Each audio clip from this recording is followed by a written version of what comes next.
November is the month for juggernaut-sized games, and Call of Duty Black Ops 3 is about as big as they get.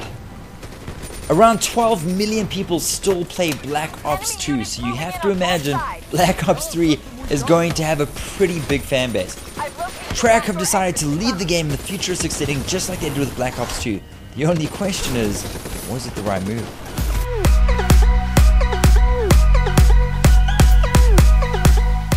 The game starts with a rescue mission that goes terribly wrong and leaves the player with both his arms ripped off. Luckily though, it's 40 years after Black Ops 2 and the technology is even more advanced now.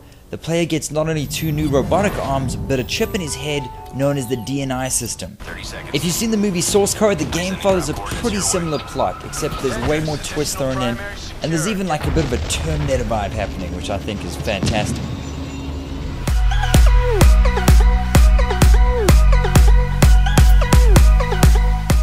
The DNI chip in the player's head allows you to take control of not only drones, but mobile turrets as well.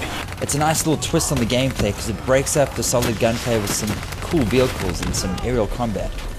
You can also use and upgrade the DNI system to blow up other robots and even make people violently puke to the point where they die. Jazz. Then of course there's the famous zombie mode that Treyarch themselves founded back with the first World of War games.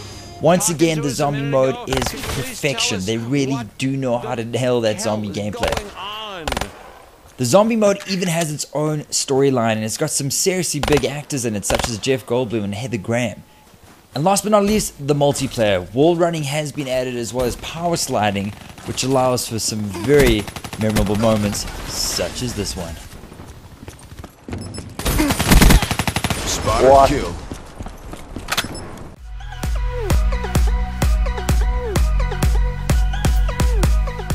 Call of Duty founds itself on 60 frames a second and smooth action-paced gameplay.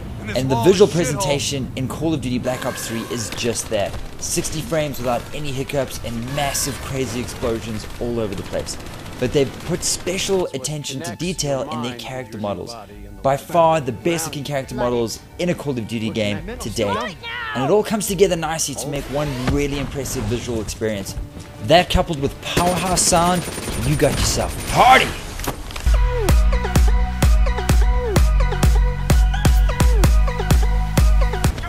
So all in all guys, Call of Duty Black Ops 3 really is an amazing offering. Just the zombie mode being on the disc is impressive. If you guys remember, Advanced Warfare didn't even have the zombie mode on the disc. You had to download it a month after the game released, and you had to pay for it. So the fact that Treyarch have stuck to their guns, haven't charged people for the zombie mode, it's on the disc day one and it's amazing, is a big plus. But not only that, the multiplayer is the fastest it's ever been. They've really just hit the NOS button, and it is frantic action all the way. So guys, Call of Duty fans, this is probably one of the best, if not the best Call of Duty to come out in the last 10 freaking years. Don't even think twice guys, pick it up right now.